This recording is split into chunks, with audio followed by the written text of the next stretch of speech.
안녕하세요. 공부 휴식 중본 채널 타스입니다.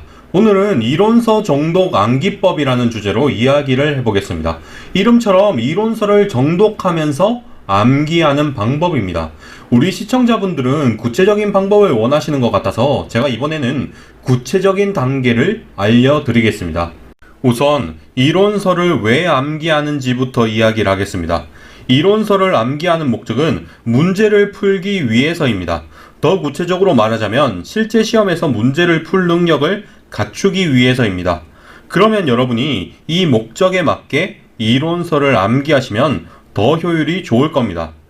그러면 일단 문제에서 자주 나오는 부분이 어디인지 알아야 합니다.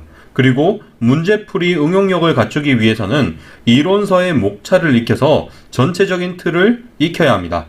그리고 문제를 봤을 때 이론의 내용을 떠올리는 연습도 해야 합니다. 마지막으로 실제로 문제를 풀어볼 수 있어야 합니다. 그러면 이제 구체적으로 방법을 알려드리겠습니다. 먼저 이론서를 본격적으로 암기하기 전에 말문제부터 봅니다. 제가 아까 전에 이론서 암기는 문제를 풀기 위해서라고 했습니다. 그러면 실제 문제집으로 가서 어떤 이론이 문제로 만들어지는지 확인하는 겁니다. 구체적으로 예를 들어 드리겠습니다.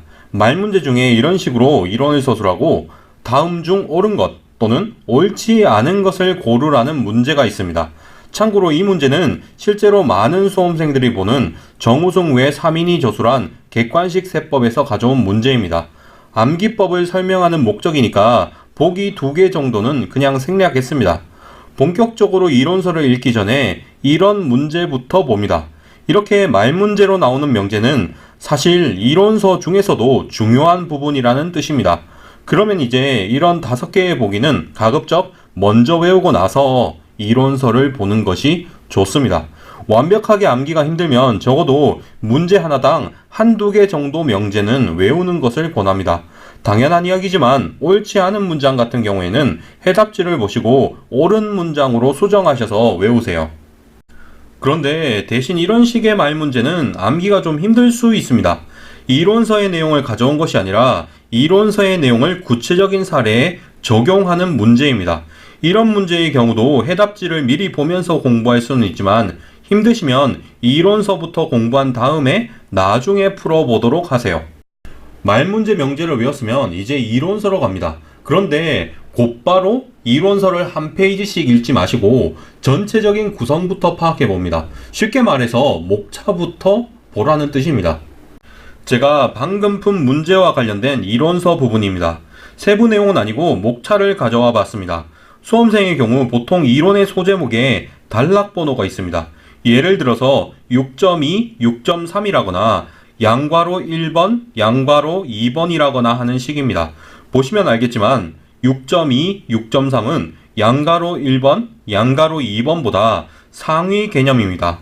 이게 무슨 뜻이냐 하면 백지에 단락번호를 포함한 소제목을 적는 것만으로 전체적인 목차 구성이 어떻게 되는지 한눈에 보인다는 뜻입니다.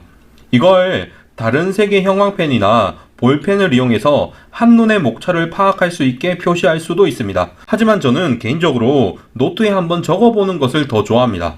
여러분도 어떤 식이건 좋으니까 이론서 내용을 본격적으로 읽기 전에 목차부터 파악해 보세요. 그리고 이제 본격적으로 이론서를 읽습니다. 말문제에서 주요 명제를 외웠기 때문에 그 부분이 눈에 더 잘 들어올 겁니다. 그리고 그게 이론서에서 진짜 중요한 부분이기도 합니다. 1~2페이지 정도 이론서를 읽었으면 잠시 책을 덮습니다. 그리고 아까 적어놓은 목차를 봅니다. 그리고 목차를 보고 책의 내용을 떠올려 보는 겁니다. 이론서를 이렇게 읽었으면 이제 문제집으로 갑니다. 제가 아까 전에 문제를 봤으면 이론을 떠올릴 수 있어야 한다고 했습니다.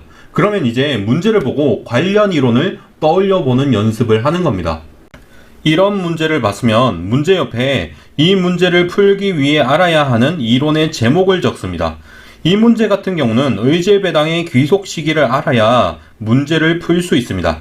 그러면 이제 문제 옆에 관련 이론을 해시태그 정도의 길이로 제목을 적는 겁니다. 의제배당 귀속 시기 이렇게 말입니다.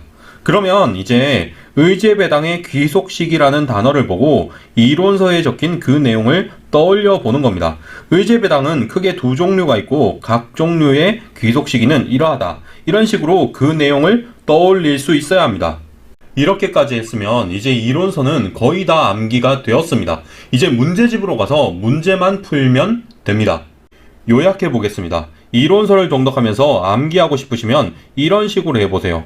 무조건 효과가 있을 겁니다. 이론서 공부 전에 말문제 명제부터 봅니다. 그리고 이론서 목차를 따로 단락번호와 함께 정리하고 한번 훑어봅니다. 그리고 이론서를 한두 페이지 읽고 잠시 책을 덮은 다음 아까 정리해둔 목차를 보면서 그 내용을 떠올려 봅니다. 그리고 문제집으로 가서 문제마다 해당 문제와 관련된 이론 제목을 적어 놓습니다. 태그 정도의 길이로 말입니다. 그 다음에 그 관련 이론 태그를 보고 이론을 떠올려 보는 겁니다. 마지막으로 문제를 풀면 이제 끝입니다. 이상으로 영상을 마치겠습니다. 예비 합격자 여러분 시청해 주셔서 감사합니다.